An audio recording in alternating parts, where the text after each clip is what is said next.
Assalamualaikum.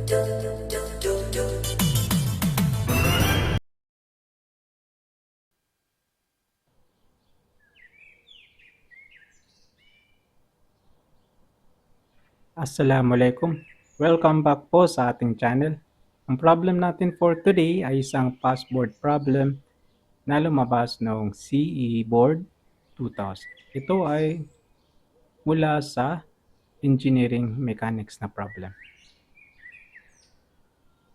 A force of 60 kilonewton is acting horizontally. Then another force of 50 kilonewton is acting upward to the right. If the resultant of this force is 95.4 kilonewton, determine the following. Angle does the resultant makes with the horizontal? Angle does 50 kilonewton force makes with the horizontal? And horizontal component of the resultant. Okay, so ito ang ating problem. And lagyan natin ito ng pangalan. So 60 kilonewton, ito ang ating force 1 and ito naman ang ating force 2. And ito ang ating resultant. Okay. Start tayo dito sa part 1. Part 1 natin is angle does the resultant makes with the horizontal. So itong angle beta ang ating hahanapin. So kung mapapansin natin dito, itong tatlong force na ito, okay, meron tayong na-create na triangle. Okay, so triangle na given ang tatlong sides. Okay, maliban lang dito sa kanilang mga interior angles. So hindi natin alam yung angles dito sa loob.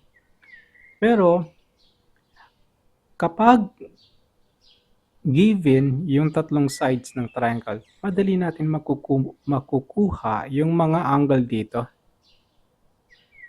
Okay, so using the cosine law. So, okay, so cosine law. So, cosine law, let's say for example, ito ang ating triangle. Ito ang side A, and then ito naman yung side B, side C.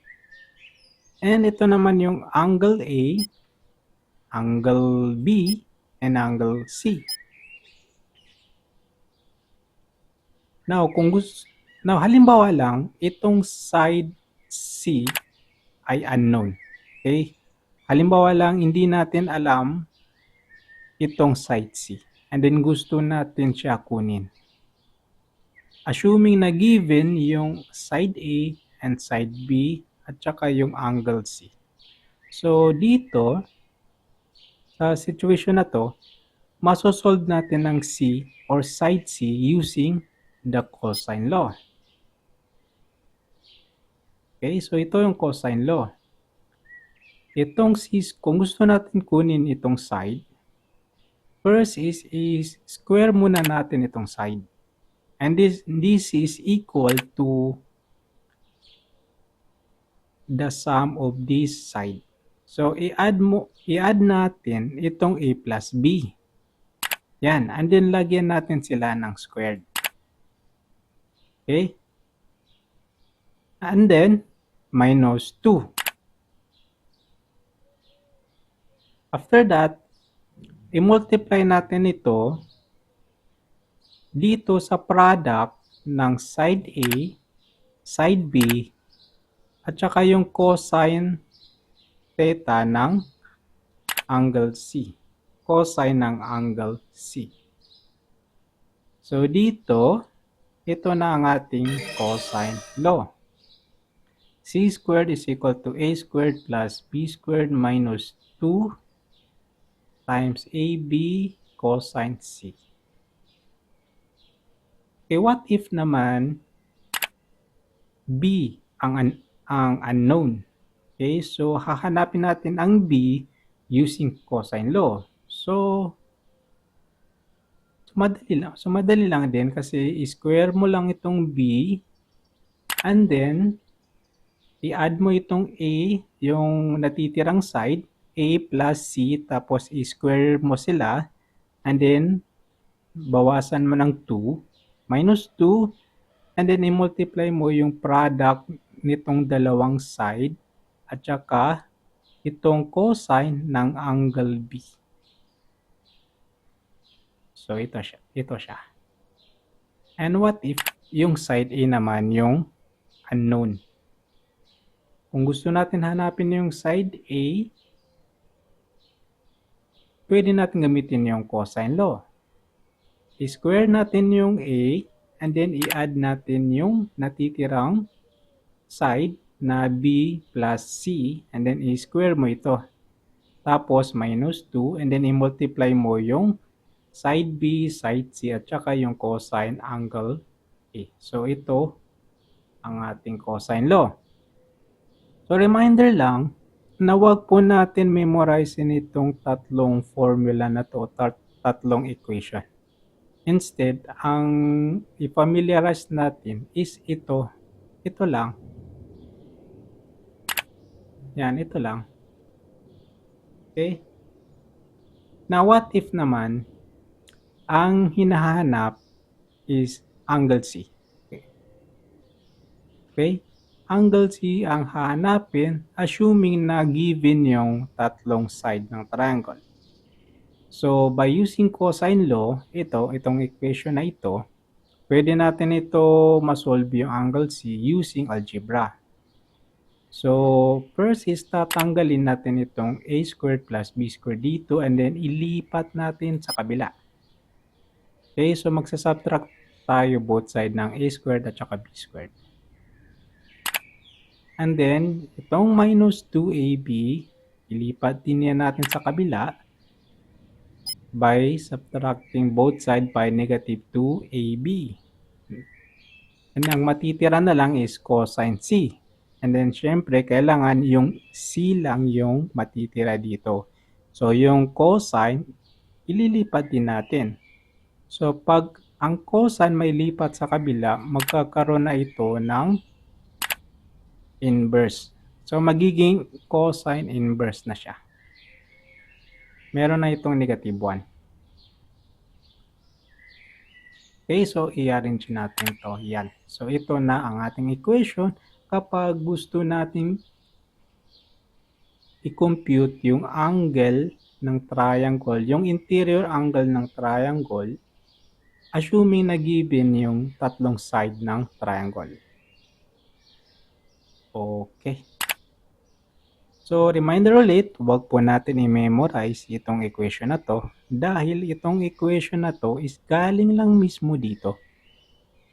So, ang ginawa lang natin doon is algebra. So, hindi na kailangan memorize nito, kundi ito lang ang kabisaduhin. Okay? Okay, balik tayo dito sa ating problem. So, angle beta yung hahanapin natin dito. So, gagamitan natin ito ng cosine law. So, pag ginamitan natin ng cosine law, itong angle beta, so ito ang magiging equation. So, cosine inverse cosine. Okay. Yung katapat ng angle beta is 50 kilonewton. So, square natin yan and then i-minus natin dito yung 60 at saka yung 95.4. So, square din natin yan. And then, i-divide natin sa negative 2 at saka yung 95. At saka, multiply natin sa 95 at saka 60 itong negative 2. Okay. So, compute.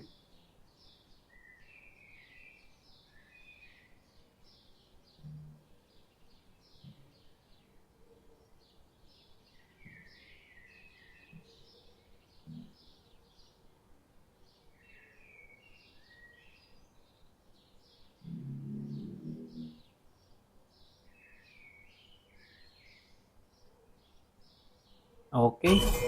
Ang angle beta natin ay 27 degrees. So, ito ang ating final answer dito. Okay, ang next naman na hanapin natin dito sa part 2 is angle does 50 kilonewton force makes with the horizontal. So, ibig sabihin itong angle theta. So, itong angle theta, masosolve natin ito kapag meron na tayong angle nito. So, kailangan kunin muna natin yung katabing angle niya and tawagin natin itong alpha. Yan. So, kakailanganin natin ang angle alpha para masolve si angle theta. So, para masolve natin ang angle alpha, gagamitin natin yung cosine law. Okay, so cosine law, alpha ang hahanapin.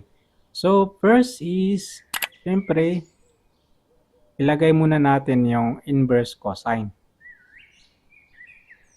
And then, first, ilagay natin yung side na katapat ng angle alpha. So, ang katapat ng angle alpha is 95.4. So, isulat natin yan and syempre, lagyan natin ng squared. And then, i-minus mo dito yung 50.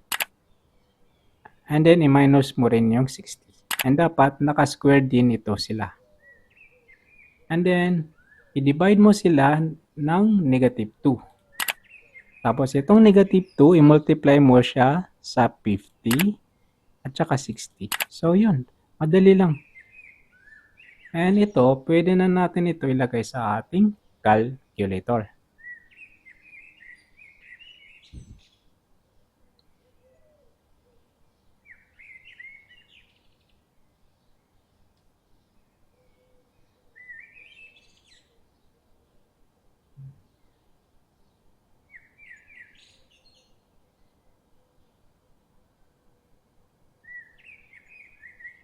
Okay, ang alpha natin is 120 degrees.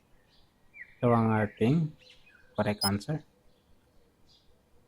Okay, meron na tayong angle alpha 120.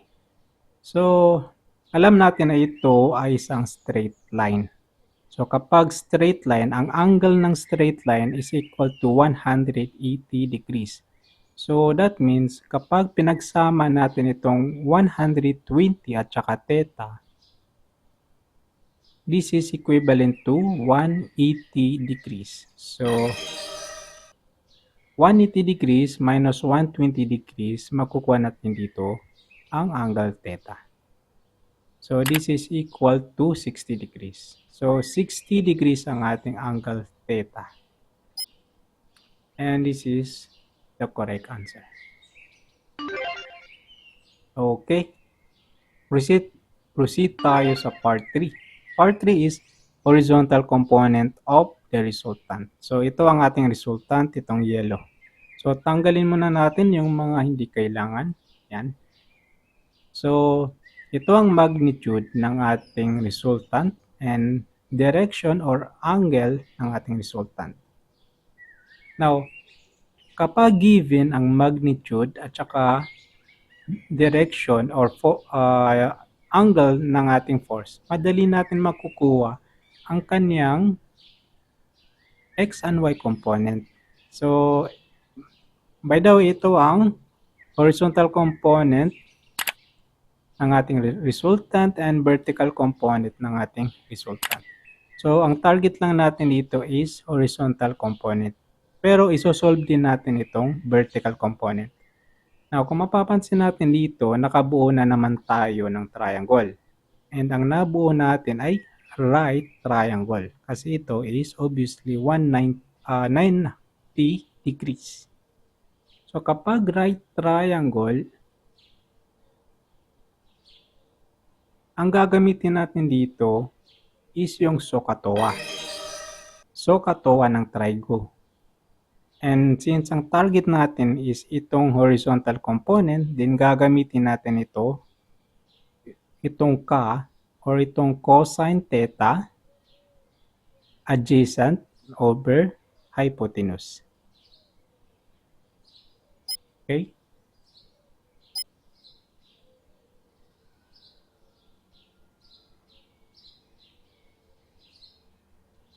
Okay, ang ating horizontal component is 85 kilonewton.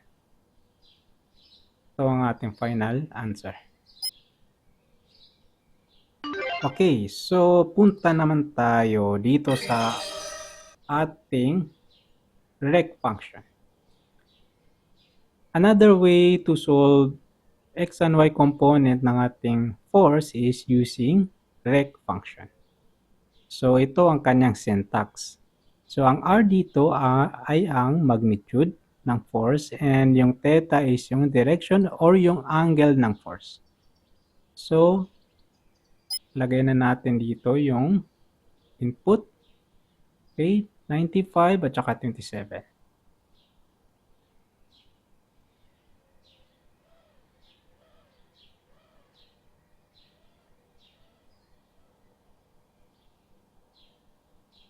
Okay, 85 kilonewton and then 43 kilonewton. Ang x dito is equivalent to Rx or horizontal component and then yung y is equivalent to vertical component. Ito ang ating final answer. And syempre hindi rin magpapatalo ang Canon calculator. So hindi pwede na hindi natin ito gamitin dahil itong Canon calculator na F789 is GE. Itong calculator na to ay isa sa popular na calculator na ginagamit ng mga nagtitake ng board exam. So, since karamihan is ito ginagamit, and then madaling gamitin, so, syempre, ita-try din natin itong calculator na to sa pag-solve nito. So, first na gagawin natin ay, syempre, pindutin natin yung shift. After that, may lalabas dito na icon. So, letter S. Ibig sabihin, activated yung shift.